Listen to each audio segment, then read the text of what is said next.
ইসলাম ঢুকবার সময় দোয়া শিখাইছে, বাম পাও দিয়া ঢুকতে বলছে, ঢুকার পরে কমরের কাছাকাছি গিয়ে কাপড় তুলতে বলছে, বাম পায়ের উপরে একটু চাপ বেশি দিয়া বসতে বলছে, পেশাব পায়খানার পরে 3টা ঢিলা টয়লেট পেপার 3 পিস ব্যবহার করতে বলছে, পানি ব্যবহার করতে বলছে, আবার বের হওয়ার সময় ডান পাও দিয়া বের হইতে বলছে, বের হওয়ার পরে দোয়া পড়তে বলছে। এতটা সুন্দর নিখুঁত, এই যে একারে ঢুকা থেকে শুরু করে বের হওয়া টয়লেটে পৃথিবীর কোনো মানবতার, পৃথিবীর ইতিহাসে কোনো ধর্ম, কোনো মতবাদ, কোনো দল, কোনো সংগঠন কারো কাছে এটা নাই। ইসলাম এতটা সুন্দর। প্রিয় নবী সাল্লাল্লাহু আলাইহি ওয়াসাল্লামকে চিনে, ইসলামকে চিনে, কোরআনকে চিনে। খোদার কসম, আমাদের এই 23 বছরে আমাদের নবীর জিন্দিগিতে ইসলামের মধ্যে একেবারে সকল কিছুতে এর চাইতে সুন্দর কোনো কিছু একেবারে পরীক্ষিত, প্রমাণিত। এটা গায়ের জোরের কথা না। একটা আছে যে বলে মাইক পাইছেন দেখে আপনি গাছ জোরে কইতেন আছেন, এটা না, গাছ জোরের কথা, এটা যৌক্তিকতার বিচারে একেবারে যদি পরীক্ষা নিরীক্ষা করে তাহলে এটাই প্রমাণিত হবে। রাসূলুল্লাহ সাল্লাল্লাহু আলাইহি সাল্লামের চলা ফেরা, উঠা বসা, কথাবার্তা, আচার আচরণ, টয়লেট, বাথরুম, অজু, গোসল, রাত দিন, হাসি কান্না, খানা খাদ্য, আহার নিদ্রা, এটাই সবচেয়ে সুন্দর ডিজাইন, সবচেয়ে সুন্দর, এটাই সুন্দর। ওয়া ইন্নাকা লাআলা খুলুকিন আযীম। আল্লাহ বলছেন, বন্ধু আমি আপনাকেই বানিয়েছি সমস্ত চরিত্রের সর্বশ্রেষ্ঠ চরিত্রের অধিকারী করে। আপনার সব কিছু শ্রেষ্ঠ। আপনি হাসলে সেরা, আপনি কাঁদলে সেরা, আপনি হাঁটলেও সেরা, বসলেও সেরা, কথা বললেও সেরা, চুপ থাকলেও সেরা।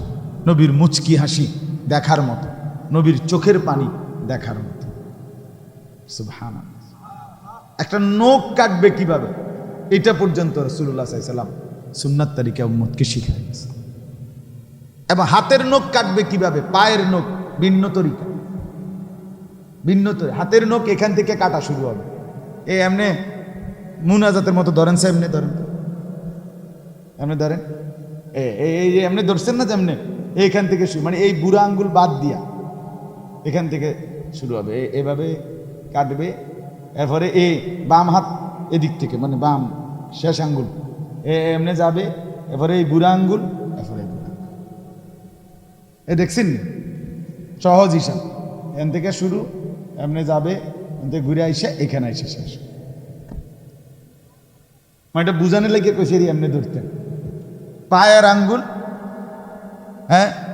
শুরু হবে একবারে, আপনি ও কনিষ্ঠ আঙ্গুল বাম দিক থেকে, আর সরি ডান দিক থেকে শুরু করবেন, একের শেষ আঙ্গুল সিরিয়ালে 10 আঙ্গুল ওই শেষ মাথাতে। তাহলে পায়েরটা আলাদা সিস্টেম, হাতেরটা কি। ইসলাম এতটা সুন্দর। পেশাব পায়খানার জন্য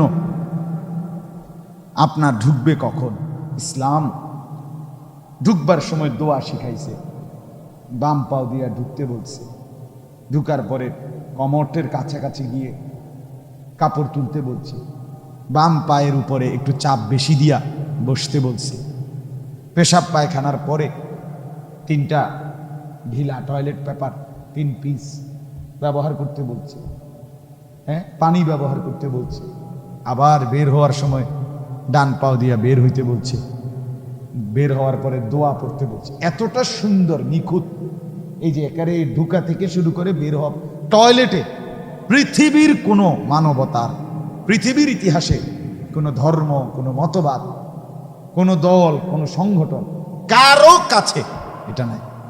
আমাদের প্রিয় নবী সাল্লাল্লাহু আলাইহি সাল্লামের পুরা 23 বছর আদবের মাধ্যমে ভরা, আদব, সৌন্দর্য। ইসলামের সবচেয়ে বড় বৈশিষ্ট্য হলো ইসলামের সব কিছু আদবওয়ান, যেটাই সুন্দর, ভদ্র, রুচিসম্পন্ন, যেটাই বাস্তব, যৌক্তিক, উপযোগী, সময় উপযোগী, এটাই হলো ইসলামের বিধান। প্রত্যেক জায়গায় যা কিছু সুন্দর, সেই হুকুমটাই হলো ইসলামের। ইসলামকে বাদ দিয়ে অন্য কোনো ফ্যাশন, কোনো রং ঢং, কারোটাই এই পর্যন্ত ইসলামের সৌন্দর্যের চাইতে বেশি প্রমাণিত হয় না। ইউরোপদের না, আমেরিকারও না, ইটালিরও না, লন্ডনের কারো কাছে। ইসলামের সৌন্দর্য হলো বসে প্রস্রাব করা, আড়ালে গিয়া পেশাব করা। নবী সাল্লাল্লাহু আলাইহি সাল্লাম আড়ালে পেশাব পায়খানার জরুরত স্বার্থে। তো ইউরোপ মনে করেন বা আধুনিক করতে করতে এটারে এখন একবারে কমট উর্ফে উঠাইয়া দিছে, দিয়া বলছে শুধু চেইন করলে সোজা খারাইবেন আর পেশাব করবেন। এটা হইল সবচেয়ে লেটেস্ট। তো এইটা কি সুন্দর হইল। হ্যাঁ, তাইলে বোঝা গেল মূলত ইসলামকে বাদ দিয়ে তারা যা ডিজাইন করতে চাইছে শেষ পর্যন্ত এটা একবারে অসুন্দর হয়ে গেছে। আগে তো আপনার চেয়ার টেবিলে বসতো, খাইতো, এরপরে আপনার বিভিন্ন ছোট ছোট কনফেকশনারির মতো দোকান দিছে, ফ্যাশন বানাইছে যে না চেয়ার টেবিল নাই, এমনি ফ্রিজে দিব, হইতে আপনার একটা বার্গার আপনি দাঁড়াইয়া দাঁড়াইয়া খাইবেন, টিস্যু দিয়ে মুচ্ছা যাইবেন গা। এটাই ডিজাইন। আসলে এটা ডিজাইন না, মূলত ওনার জায়গা কম। ওনার দোকানে কি আপনারে ফাঁকি দিল আর মানে অল্প জায়গার মধ্যে সারাই দিল ডিজাইন কইয়া। হোটেল এটার চেয়ার টেবিল বানাইতে হইলে তো জায়গা বাড়াইতে হইব। এরপরে আমি নিজে একদিন জীবনে, আপনার আগে ছিল শেরাটন হোটেল, এখন নাই, এখন এটার নাম হলো রূপসী বাংলা হোটেল। তো এইটাতে আমার জীবনে আমি একবার গেছি। কেন গেছি? পাকিস্তানের সারা পৃথিবীর বিশ্ববিখ্যাত আলেম আল্লামা তাকি উসমানী দামাত বারাকাতুহুমুল আলী হজরত ওই হোটেলে একটা বড় সেমিনারে বয়ান করছিলেন, ওনার বয়ান শুনতে গেছিলাম। তো সেখানে দুপুরের যে খানার আয়োজন করছে ওনারা, হোটেলের ভিতরে সিস্টেম হইল ওই বড় একটা হল রুমের মতো, চারদিক দিয়া টেবিল, মানে টেবিল নেন কাঠের মতো লাগানো, আর ওই যেখানে খাবার দেয় ওই না আমনে গিয়া সিরিয়াল ধরিয়া হ্যান থেকে আমনে গিয়ে আনতে হবে, আমনে অর্ডার দিবেন, আমনে হাতে করে আনবেন, আমনে আইনিয়া এরপরে এনে খাড়ায় খাড়ায় খাই। বাহ, এটা আধুনিক, অতিরিক্ত আধুনিকতার সাফে ভইরা। অন আমার গিয়া আমি অর্ডারে দেওয়ান লাগছে, আমি খাড়ে দেওয়ান লাগছে, আমি গিয়া হাতে করে আনা লাগছে। এই হলো আধুনিকতা। ওই সময় ওইটার বাথরুমে গিয়া, এর বাথরুমে আগে গিয়া দেখছি আপনার কোনো খান দিয়া পুরাটা বাথরুমে পানির কোনো সিস্টেম নাই, শুধু বড় বড় টিস্যু। এটাই আধুনিকতা।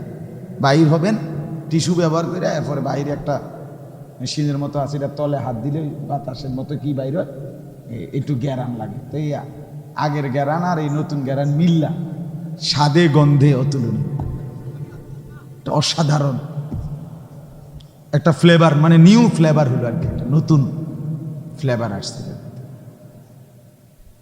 পেশাবের গন্ধ আর এটার গন্ধ মিললে একটা নতুন গ্রান্স তৈরি। তাহলে এই যে আপনার ফ্যাশন, ইসলামকে বাদ দিয়ে যত কিছু আপনি সুন্দর করতে গেছে, এই যে চুল ডিজাইন করতে করতে গিয়ে এখন এত বিদঘুটে বানাইছে, এতে মানুষ না অপদার্থ এটাও বোঝা যায়। এ কি মানুষের ছাও না প্লাস্টিক না কি, এটা কি? এটাকে আফ্রিকার থেকে ডাইরেক্ট ইনটেক করা না মাঝখানে খুলছে, কিচ্ছু বুঝা। এটা কি জঙ্গলি না কি? এতটা আধুনিক, মানে এটারে ডিজাইন করতে করতে এখন আর এটা একেবারে বিদঘুটে, একদম বিদঘুটে। এই চুলের এখান দিয়া কাটা, এখান দিয়া কাটা, এখান দিয়া কাটা, এখান দিয়া পাখির বাসা। আস্তাগফিরুল্লাহ, লজ্জার কথা। আত্মমর্যাদা, আত্মসম্মান না থাকার বিষয়। আমি তো প্রায়ই বলি এগুলা হইল মূলত যে এই লোকগুলো যাদের কাটিং দেখায় রাখছে সেলুনে, এরা কোনো জায়গায় মারামারি লাগছে হয়তো, ও এনে তারে সাফাতি দিয়ে কোপ দিছে, ধারে জেন দিয়ে কোপ দিছে, তার ওইখান দিয়ে সিলাই লাগছে, তো সিলাইয়ের সময় যে চুল কাটছে আর ওইখান দিয়ে আর কি উঠে নাই। এখন যার জেন দিয়া খুব পড়ছে, চুল উঠে না, কি করবে, এটার এই ডিজাইন হিসেবে চালাই দিচ্ছে যে এইটাই এখন ডিজাইন। আর বাকি আমরার ছেলেরা পাগল মাতাল সিরিয়াল ধরিয়া গিয়া যে আমার এই কোবাইনা কাটিং।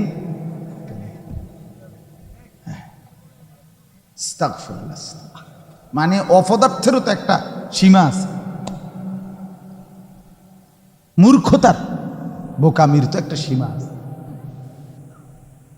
আত্মমর্যাদা বোধহীন বেগায়রত, হ্যাঁ এটাকে বলে বেগায়রত আরবিতে, মানে আত্মসম্মান নাই, আমার নিজস্ব কোনো আলাদা কোনো কোয়ালিটি নাই। দুশ্মন যেভাবে হাসে আমি এভাবে হাসি। ইয়াহুদি ডিজাইন করে দেয়, মুসলমানের যুবক কাটে। ইয়াহুদি ডিজাইন করে দেয়, মুসলমানের যুবক পরে। বাহ, ওরা আগে ডিজাইন দিয়ে দিছে প্যান্ট, যে এখন এটা আসছে যে কমপক্ষে প্যান্টের মধ্যে 4টা জায়গার মধ্যে সিরিয়াল এবার ফাঁকারা, এটাই ডিজাইন। ওই বেইমানে এটা ডিজাইন করে দিছে, এবার পাগলরা এটা ফিন্দা শুরু করে দিছে। তাহলে এটার অর্থ কি? অর্থ হইল আমার নিজস্ব কিছু নাই, আমার নিজস্ব কোনো স্বকীয়তা, আত্মমর্যাদা, আত্মসম্মান এটা নেই। বেগায়রত, বেগায়রত, বেগায়রত। যদি কেউ তার ধর্মকে চিনে, আল্লাহকে চিনে, প্রিয় নবী সাল্লাল্লাহু আলাইহি ওয়াসাল্লামকে চিনে, ইসলামকে চিনে, কোরআনকে চিনে, খোদার কসম আমাদের এই 23 বছরের আমাদের নবীর জিন্দিগিতে ইসলামের মধ্যে একেবারে সকল কিছুতে এর চাইতে সুন্দর কোনো কিছু একেবারে পরীক্ষিত প্রমাণিত, এটা গায়ের জোরের কথা না। একটা আছে যে বলে মাইক পাইছেন দেখে আপনি গাছ জোরে কইতেন আছেন, এটা না, গাছ জোরের কথা না, এটা যৌক্তিকতার বিচারে একেবারে যদি পরীক্ষা নিরীক্ষা করে তাহলে এটাই প্রমাণিত হবে। রাসূলুল্লাহ সাল্লাল্লাহু আলাইহি সাল্লামের চলা ফেরা, উঠা বসা, কথাবার্তা, আচার আচরণ, টয়লেট বাথরুম, অজু গোসল, রাত দিন, হাসি কান্না, খানা খাদ্য, আহার নিদ্রা, এটাই সবচেয়ে সুন্দর ডিজাইন, সবচেয়ে সুন্দর, এটাই সুন্দর। ওয়া ইন্নাকা লাআলা খুলুকিন আযীম। আল্লাহ বলছেন, বন্ধু আমি আপনাকেই বানিয়েছি সমস্ত চরিত্রের সর্বশ্রেষ্ঠ চরিত্রের অধিকারী করে। আপনার সব কিছু শ্রেষ্ঠ। আপনি হাসলে সেরা, আপনি কাঁদলে সেরা, আপনি হাঁটলেও সেরা, বসলেও সেরা, কথা বললেও সেরা, চুপ থাকলেও সেরা। নবীর মুচকি হাসি দেখার মতো, নবীর চোখের পানি দেখার মতো। সুবহানাল্লাহ। একটা নখ কাটবে কিভাবে এটা পর্যন্ত রাসূলুল্লাহ সাল্লাল্লাহু আলাইহি ওয়াসাল্লাম সুন্নাত তরিকা উম্মতকে শিখাই দিয়েছে। এবং হাতের নখ কাটবে কিভাবে, পায়ের নখ ভিন্ন তরিকা, ভিন্ন তরিকা। হাতের নখ এখান থেকে কাটা শুরু হবে, এই এমনি মুনাজাতের মতো ধরেন, সে এমনি ধরেন, এমনি ধরেন, এই যে এমনি ধরছেন না, যেমনি এইখান থেকে শুরু, মানে এই বুড়া আঙ্গুল বাদ দিয়া এখান থেকে শুরু হবে, এভাবে কাটবে। এরপরে এই বাম হাত এদিক থেকে, মানে বাম শেষ আঙ্গুল এমনি যাবে, এরপরে এই বুড়া আঙ্গুল, এরপরে এই দেখছেন সহজ হিসাব, এখান থেকে শুরু, এমনি যাবে, এখান থেকে ঘুরে আইসে এখানে আইসে শেষ। মানে এটা বুঝানো লেগে কইছে এমনি ধরতে। পায়ের আঙ্গুল, হ্যাঁ, শুরু হবে একবারে, আপনি ও কনিষ্ঠ আঙ্গুল বাম দিক থেকে, আর সরি ডান দিক থেকে শুরু করবেন, একের শেষ আঙ্গুল সিরিয়ালে 10 আঙ্গুল ওই শেষ মাথা থেকে। তাহলে পায়েরটা আলাদা সিস্টেম, হাতেরটা কি? ইসলাম এতটা সুন্দর। পেশাব পায়খানার জন্য আপনার ঢুকবে কখন, লুঙ্গিটা কাপড়টা উঠাবে কতটুক সময় গিয়ে, আগেই লুঙ্গি বাইরে থুইয়া, কথা বোঝেন, আগে কান্দুড়ে নিছে, পেশাব করবো ওই হে মাথাত গিয়া, এবার অনেক লুঙ্গি ধরে লাইছে। আপনি এখানে লুঙ্গি ধরলেন কেন? কথা বলেন না কেন? বুঝছেন না কথাটা? ও যাইব হে মাথাত, এবার আলগি দিয়ে লাইছিল, অর্ধেক নাই, অপদার্থ। মূর্খতা। ইসলাম ঢুকবার সময় দোয়া শিখাইছে, বাম পাও দিয়া ঢুকতে বলছে, ঢুকার পরে কমরের কাছাকাছি গিয়ে কাপড় তুলতে বলছে, বাম পায়ের উপরে একটু চাপ বেশি দিয়া বসতে বলছে, পেশাব পায়খানার পরে 3টা ঢিলা টয়লেট পেপার 3 পিস ব্যবহার করতে বলছে, হ্যাঁ, পানি ব্যবহার করতে বলছে, আবার বের হওয়ার সময় ডান পাও দিয়া বের হইতে বলছে, বের হওয়ার পরে দোয়া পড়তে বলছে। এতটা সুন্দর নিখুঁত, এই যে একারে ঢুকা থেকে শুরু করে বের হওয়া টয়লেটে, পৃথিবীর কোনো মানবতার, পৃথিবীর ইতিহাসে কোনো ধর্ম, কোনো মতবাদ, কোনো দল, কোনো সংগঠন, কারো কাছে এটা নাই, এটা নাই। আপনি দেখেন একেবারে পৃথিবীর আধুনিক কোনো কারো কাছে না। এটার ব্যাপার হ্যাঁ করে জিগাবেন, কবে এটার মধ্যে আবার নিয়ম কানুন কি, মুতে ধরছে মুততে লাগবে, যার যেমনি সুবিধা, কেউ খাড়াইয়া মুতবো, কেউ বইয়া মুতবো, কেউ হাঁটতে হাঁটতে মুতবো, কেউ বিড়ি খাইতে খাইতে মুতবো, এটা মতো না। এটার মধ্যে এত তান্টোয়ানের কি আছে, কথা বোঝেন নাই? এই জন্য আপনার দেখা গেছে আল্লাহকে বাদ দিছে যারা, তারা বিড়ি খাইতে খাইতেও পেশাব করে, মোবাইলে কথা কইতে কইতেও মুতে, কারণ হয়তো আল্লাহরে বাদ দিয়ে দিছে, রসুলকে বাদ দিয়ে দিছে, ইসলামকে বাদ দিছে, এবার যা মন চা তাই করছে, যা ইচ্ছা তাই করছে। রাসূলুল্লাহ সাল্লাল্লাহু আলাইহি সাল্লাম বলেন, ইদা লাম তাস্তাহি ফাসনা মা শি'তা। নবীজি বলছেন, রাগ করে যখন তোমার লজ্জা চলে গেল, হায়া শরম চলে গেল, ঠিক আছে, যা এবার যা মন চা তাই কর,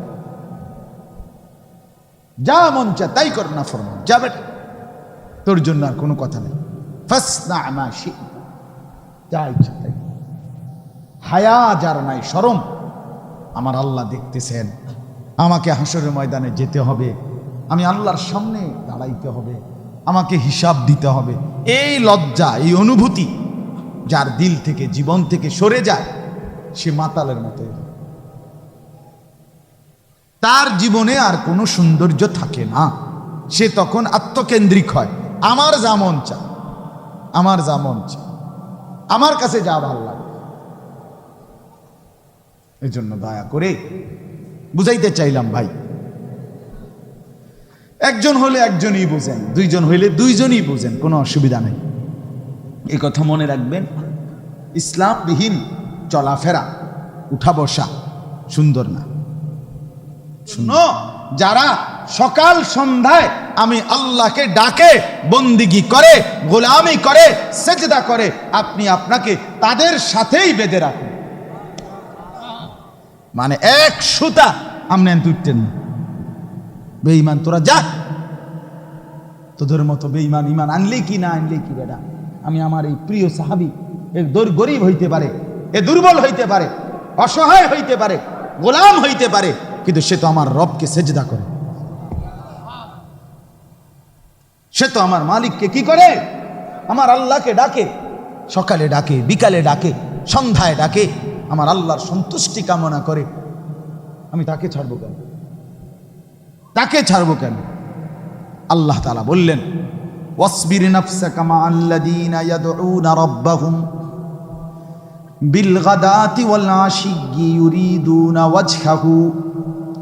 রব্বুল আলামিন বললেন, বন্ধু আপনি আপনার নিজেকে মজবুতভাবে বেঁধে রাখুন আমার সেই বান্দাদের সাথে যারা সকাল সন্ধ্যায় আমার সন্তুষ্টির উদ্দেশ্যে আমাকেই ডাকতে থাকে। সুবহানাল্লাহ।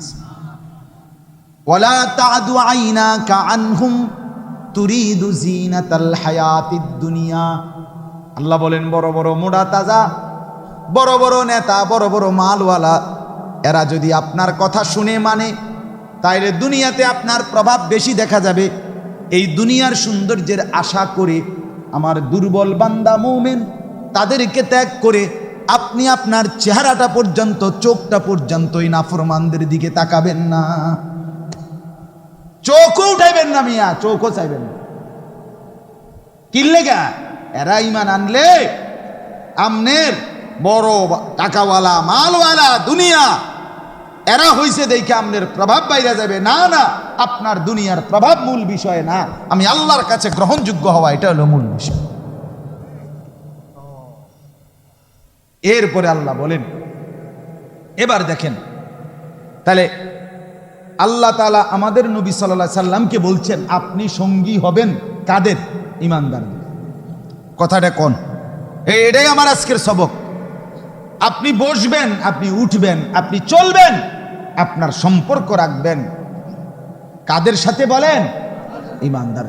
আমাকে যারা ডাকে, আমাকে যারা সিজদা করে, আমার যারা গোলামি করে, সকাল সন্ধ্যায় আমার বন্দিগি করে, আমার সন্তুষ্টি কামনা করে, আপনি তাদের থেকে ওই নাফরমানদের দিকে চেহারা ফিরাবেন না দুনিয়ার আশা করে। না না, দুনিয়া লাগবে না, আপনাকে যা দেওয়ার দুনিয়ারও আখেরাতেরও আমিই দেব। কে দেবে বলেন না? নবী সাল্লাল্লাহু আলাইহি সাল্লাম দুনিয়ার যত মর্যাদা এগুলো কে দিয়েছেন, আখেরাতের যত মর্যাদা পাবেন সেগুলো কে দিবেন? তো মাখলুকের কাছে কি? মাখলুকের কাছে কি? মানুষের কাছে কি? কথা বলেন না কেন?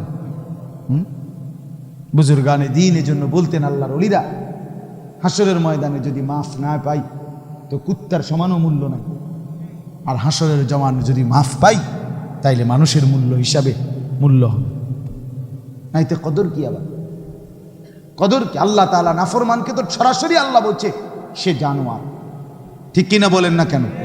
অথবা জানোয়ারের চাইতে অধম নিকৃষ্ট, তো তার আবার সম্মান, তার আবার সম্মান। এরপরে আল্লাহ বলেন, এই দেখেন তিনটি অভ্যাস যাদের, তাদের সাথে উঠবেন না, বসবেন না, চলবেন না। কয়টি অভ্যাস? এ আল্লাহ বলেন ওয়ালা তুতি, আপনি অনুসরণ করবেন না তাদেরকে, চলবেন না তাদের সাথে, বসবেন না তাদের সাথে, সম্পর্ক রাখবেন না তাদের সাথে। তিনটি বদ অভ্যাস যাদের, এক, মান আগফালনা কলবাহু আন যিকরিনা, যার অন্তর আমি আল্লাহর জিকির, আমার স্মরণ থেকে খালি।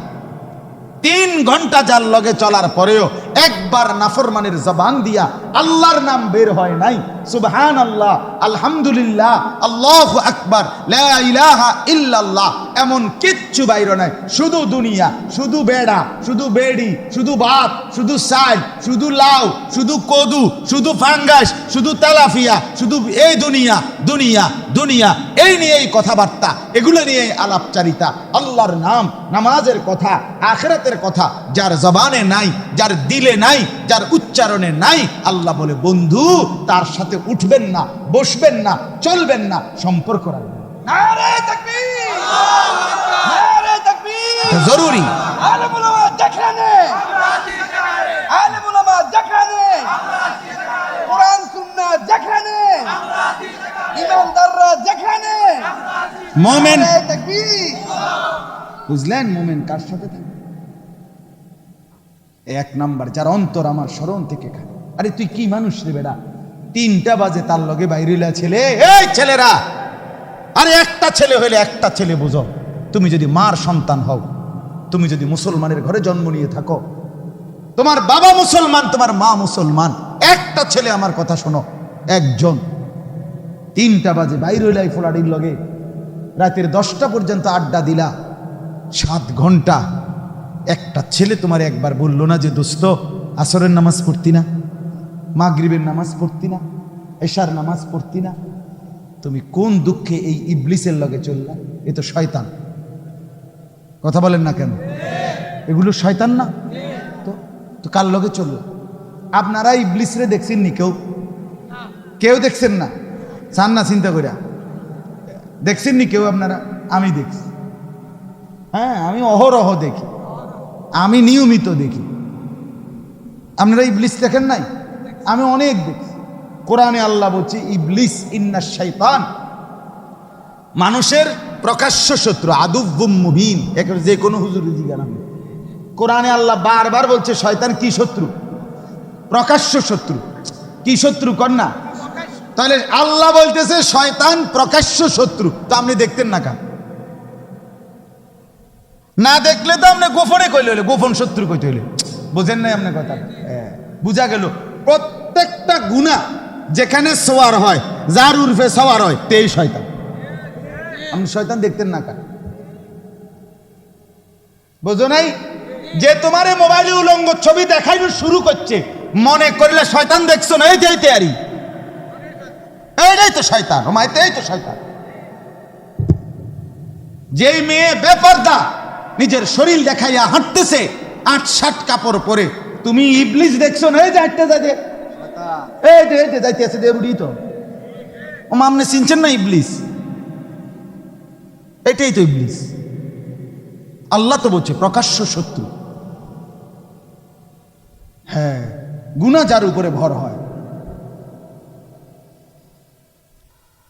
2 নাম্বার, ওয়াত্তাবা হাওয়াহু।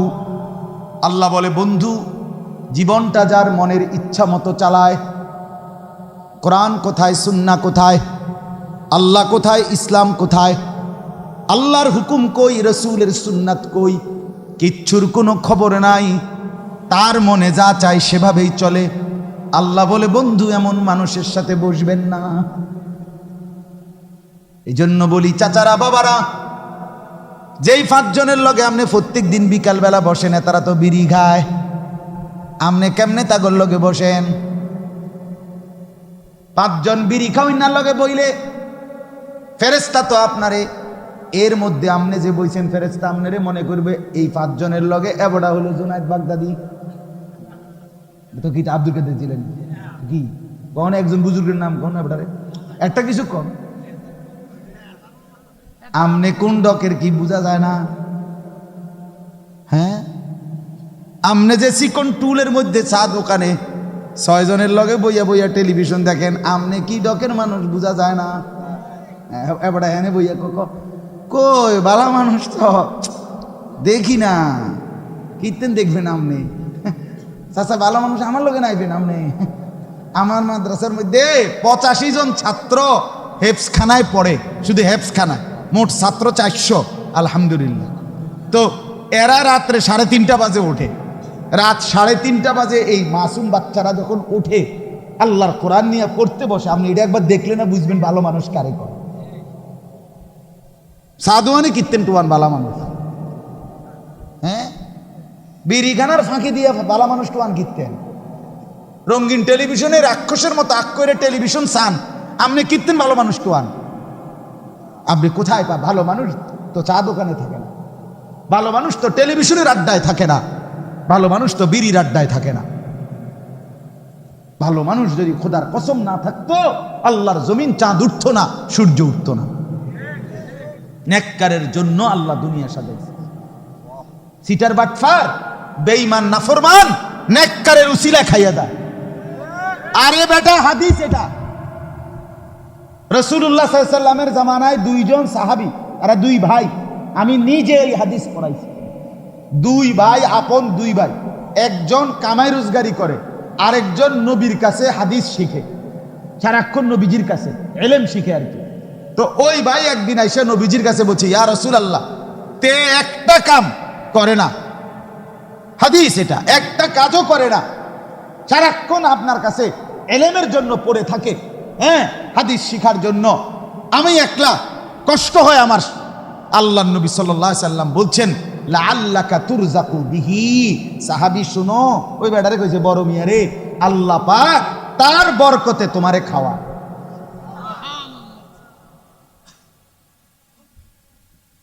কার বরকতে? তালেবে ইলমের বরকতে, তালেবে ইলমের বরকতে। এই আল্লাহর কোরআন যারা মাদ্রাসায় ছেলেরা মেয়েরা পড়ে, খোদার কসম তাদের বরকতে আমরা বাকিরা খাই। আমার শায়েখ আল্লামা মুফতি মুশতাকুর নবী সাহেব বলে, এক রাত্রে শহরে বন্দরে যে জিনা, ব্যভিচার, মদ, জুয়ার আড্ডা হয় বড় বড় শহরে, এক রাতেই গজব দিয়ে উল্টে এলাউনের কথা। কিন্তু জায়গায় জায়গায় ফাঁকে ফাঁকে বিভিন্ন মাদ্রাসা, হেফজখানা, রাতের 3টা বাজে ছেলেরা যখন উঠে যায়, আল্লাহর কোরআন নিয়ে বসে, তো রব্বুল আলামিন বলে, চেয়েছিলাম আযাব দিয়ে ধ্বংস করে দিতে, কিন্তু তোরা উঠে গেলি, তোরা উঠে গেলি বান্দা, তোদের হাতে আমার কোরআন দেখে আমি কেমনে আযাব দিই। ঠিক আছে, যা তুলে নিলাম।